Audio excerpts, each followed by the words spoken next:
প্রিয় নবম শ্রেণীর ছাত্রছাত্রীরা, আজকের তোমাদের করভাস থেকে কম বেশি 150 শব্দে প্রশ্নের উত্তর দাও। প্রশ্নের মান 5, সাজেশান দেব। প্রথম প্রশ্ন, পাখির চেয়ে আমার অনেক বেশি ইন্টারেস্টিং মনে হলো জাদুকর ব্যক্তিটিকে। এই জাদুকর ব্যক্তির পরিচয় দাও। তাকে ইন্টারেস্টিং মনে হওয়ার কারণ কী? পরের প্রশ্ন, খাঁচা সমেত করভাস উদাও। করভাস কীভাবে উদাও হয়ে গিয়েছিল? শয়তান পাখি, কিন্তু কি অসামান্য তার বুদ্ধি। কোন প্রসঙ্গে কার এই উক্তি? এর পরের ঘটনা কি ঘটেছিল? ওই পাখি আমার চাই প্রফেসর, বক্তাকে কোন প্রসঙ্গে তার এই উক্তি? শেষ পর্যন্ত তিনি কি করেছিলেন?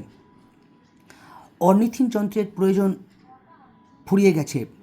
অর্নিথন যন্ত্রটি কি? এর প্রয়োজন হয়েছিল কেন? প্রয়োজন ফুরিয়েই বা গেল কেন? বেশ বুঝতে পারছি সে অবাক হতবম্ব। সে কে? সে কোন ঘটনায় অবাক হতবম্ব হয়েছিল?